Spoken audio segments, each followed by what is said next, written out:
Sir. I am Margaret Lunelio, 22 years old, living in Phase 2, Bugo, Crossing, Minterio.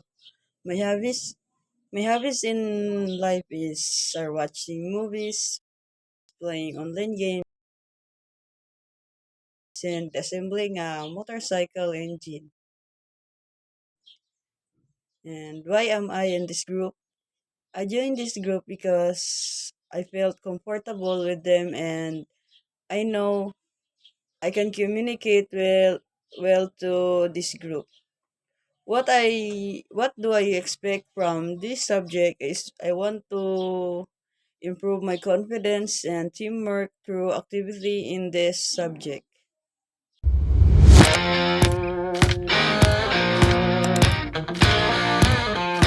Adrian Husto. I'm 23 years old and I'm from Phase 3 Block 7, Payatas Quezon City. So I'm just a transferee and now I'm renting a boarding house para mas malapit sa school and di mahirapan sa mga biyahe.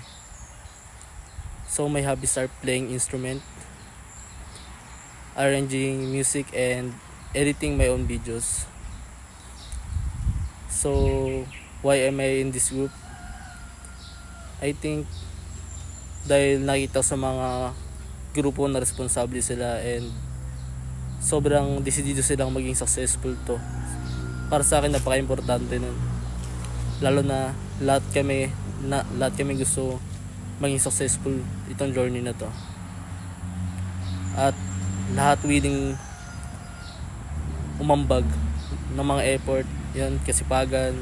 Kaya sobrang halaga to para sa akin. So, ano yung na-expect ko sa subject na to? Para sa akin, it's a win-win situation, no? Kung ano man mangyari sa dulo. Kasi sa dulo, may mga bagay na matutunan kami na may apply namin sa next, no?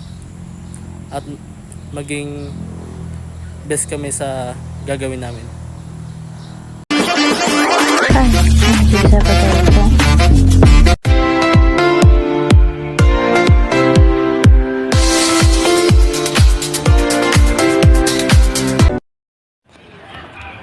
Cause it's 12:51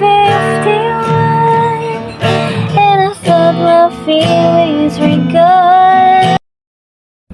I am in this group because we've been classmates since our first year and we've been already worked together in our several group projects.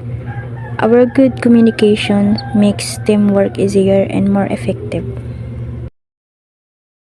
I expect that I will learn a lot from this subject and I can be applied in the future.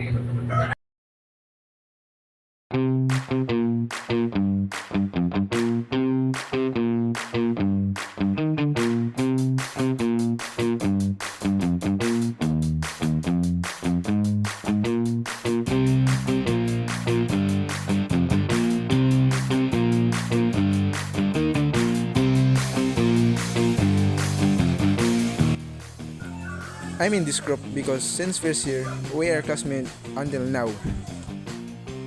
And we plan together to work our capstone project.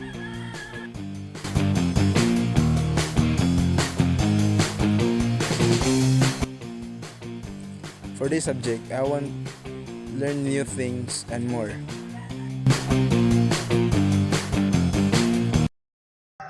Hi, I'm Jinwell Agbay, and I'm currently 21 years old. I enjoy troubleshooting devices, She went to China. Oh, DD. Oh, what it is? Oh, DD. playing games, and also music. I'm in this group because our different skills and masteries complement one another. Each member has a specific skills and masteries that fits their role, making our teamwork more effective, allowing us to grow and learn as an IT team.